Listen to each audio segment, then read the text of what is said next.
আচ্ছা ধরুন, আপনি সারাদিন কাজ করলেন, সময় দিলেন, পরিশ্রম করলেন, শক্তি খরচ করলেন, এরপর মাসের শেষে কিছু টাকা হাতে পেলেন। এখন নিজেকে একটা খুব সাধারণ প্রশ্ন করুন, এই টাকা কি এখন আপনার জন্য কাজ করছে, নাকি আপনি সারা জীবন শুধু টাকার জন্যই কাজ করে যাচ্ছেন? আসলে একজন ধনী মানুষ আর একজন সাধারণ মানুষের সবচেয়ে বড় পার্থক্যটা ঠিক এখানেই। সাধারণ মানুষেরা কাজ করে টাকা পায়, তারপর টাকাগুলো জমানোর চেষ্টা করে। তাদের চিন্তা হলো, আমি কাজ করব, তারপর টাকা পাবো। কিন্তু ধনী মানুষেরা ভাবে, আমি এমন ব্যবস্থা করব যাতে টাকা নিজেই টাকা তৈরি করে। কারণ তারা জানে টাকা দিয়ে কিভাবে টাকা বানানো শিখতে হয়। আজ আমি আপনাকে এমন 4টি উপায় বলবো যেগুলো খুব কঠিন নয়, বোঝা খুব সহজ, আর যদি ঠিকভাবে কাজে লাগাতে পারেন তাহলে ধীরে ধীরে আপনিও টাকা দিয়ে টাকা বানানো শিখতে পারবেন এবং আপনার জীবনটাই অন্যদিকে চলে যেতে পারে। 1. ব্যবসায় টাকা লাগান, নিজের সময় নয়। আমাদের বেশিরভাগ মানুষ টাকা আয় করে নিজের সময় দিয়ে, মানে যতক্ষণ কাজ ততক্ষণ টাকা। কাজ বন্ধ হলেই ইনকামও বন্ধ। কিন্তু এটার একটা বড় সীমাবদ্ধতা আছে। একজন মানুষ দিনে 24 ঘন্টার বেশি সময় দিতে পারে না। কিন্তু টাকা দিয়ে টাকা বানানোর এমন কোনো সীমাবদ্ধতা নেই। আপনি যদি নিজের ব্যবসায় সময়ের বদলে টাকাকে কাজে লাগাতে পারেন, তাহলে একই সময়ে মাল্টিপল ব্যবসা সামলাতে পারবেন। তাহলে ইনকামও ধীরে ধীরে আপনার নিয়ন্ত্রণে চলে আসে। এই জায়গাটাকেই বলা হয় ব্যবসায়িক চিন্তা। ব্যবসা মানে শুধু সারাদিন দোকান বা অফিস না। ব্যবসা মানে এমন একটা সিস্টেম তৈরি করা যেখানে আপনি না থাকলেও কাজ চলতে থাকে।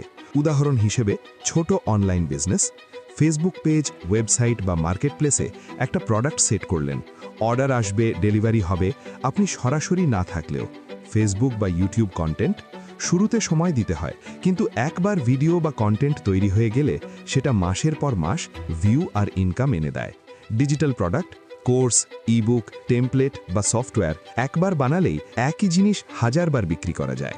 এখানে সময় নয়, সিস্টেম কাজ করে।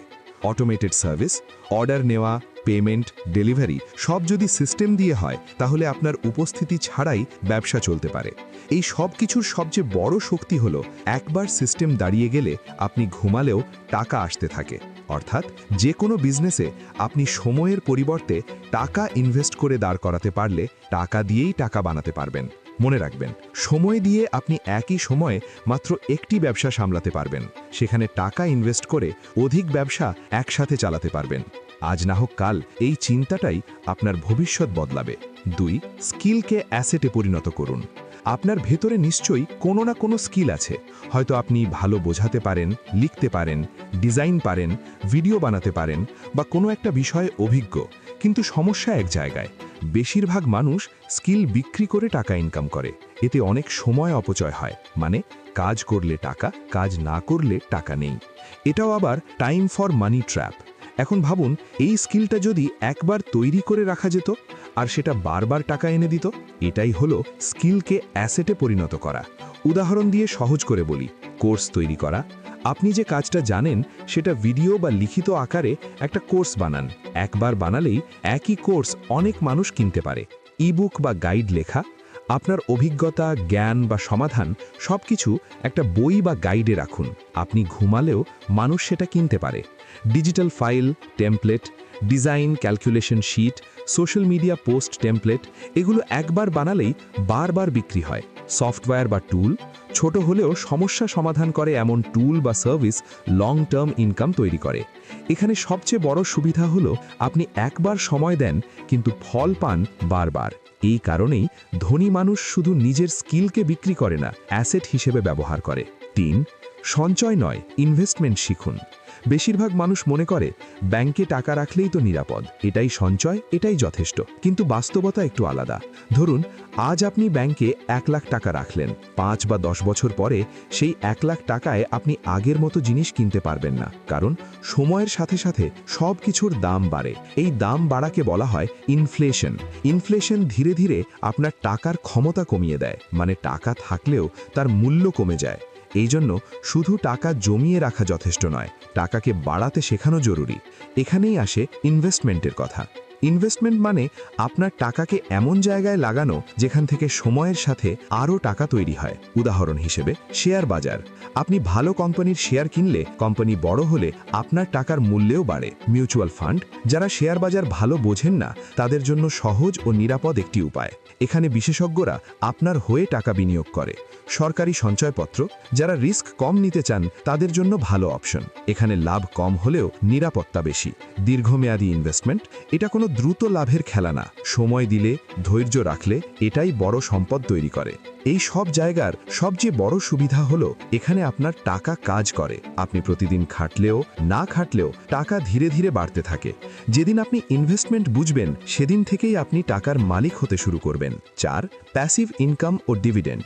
বেশিরভাগ মানুষ আয় বলতে বোঝায় মাস শেষে একবার টাকা পাওয়া, কিন্তু ধনী মানুষ আয়কে একটা ধারার মতো তৈরি করে। প্যাসিভ ইনকাম মানে এমন আয় যেখানে নিয়মিত টাকা আসে কিন্তু প্রতিদিন আপনাকে সরাসরি কাজ করতে হয় না। এটা হঠাৎ করে আসে না। শুরুতে সময়, টাকা বা চিন্তা লাগে, কিন্তু একবার সেটআপ হয়ে গেলে এটাই মানসিক শান্তির কারণ হয়ে দাঁড়ায়। উদাহরণ দিয়ে বুঝি, ডিভিডেন্ড শেয়ার। কিছু কোম্পানি নিয়মিত লাভের অংশ শেয়ার হোল্ডারদের দেয়। আপনি শেয়ার ধরে রাখলেই নির্দিষ্ট সময় পর পর টাকা পেতে থাকেন। ভাড়া থেকে আয়, বাড়ি, দোকান বা রুম ভাড়া, মাসে মাসে নির্দিষ্ট ইনকাম, কাজ কম, স্থায়িত্ব বেশি। রয়্যালটি বা লাইসেন্স ইনকাম, আপনার লেখা, গান, ডিজাইন বা কন্টেন্ট যতবার ব্যবহার হবে ততবার আপনি টাকা পাবেন। Digital passive income, YouTube video, blog, app বা ওয়েবসাইট, একবার বানানো কন্টেন্ট বছরের পর বছর আয় এনে দিতে পারে। এই ধরনের ইনকামের সবচেয়ে বড় সুবিধা হলো আপনার ইনকাম এক জায়গায় আটকে থাকে না। একটা বন্ধ হলে আরেকটা আপনাকে ধরে রাখে। মনে রাখবেন, টাকা দিয়ে টাকা বানানোর জন্য প্যাসিভ ইনকামের বিকল্প নেই। এই কারণেই ধনী মানুষ একটার পর একটা প্যাসিভ ইনকামের উৎস তৈরি করতে থাকে। এই 4টি বিষয় যদি শিখতে পারেন তাহলে আপনিও টাকা দিয়ে টাকা বানাতে পারবেন। তবে সবচেয়ে গুরুত্বপূর্ণ বিষয় হলো মাইন্ডসেট। অনেকের কাছেই যে টাকা নেই তা না, তাদের আসলে বিশ্বাস নেই কিংবা রিস্ক নিতে চায় না। টাকাকে কাজে লাগাতে অবশ্যই নিজের ওপর বিশ্বাস থাকতে হবে এবং সাহস দিয়ে প্রসেস অনুযায়ী কাজ করতে হবে। আপনি যেদিন ভাবতে শিখবেন এমন কি করলে টাকা দিয়ে টাকা বানাতে পারবো, বিশ্বাস করুন সেদিন থেকেই আপনার যাত্রা শুরু। এজন্য আপনি আজ বড় কিছু নাই করুন, কিন্তু আজ ভাবা শুরু করুন। আজ যদি আপনি টাকাকে কাজে লাগিয়ে দিতে পারেন, কাল টাকা আপনাকে স্বাধীনতা দেবে। যদি আজ আপনি টাকাকে কাজ শেখাতে পারেন, একদিন টাকা আপনার জন্য কাজ করবে আর আপনি বসে বসে ধনীদের মতো সেই টাকা দিয়ে আরও টাকা বানাবেন।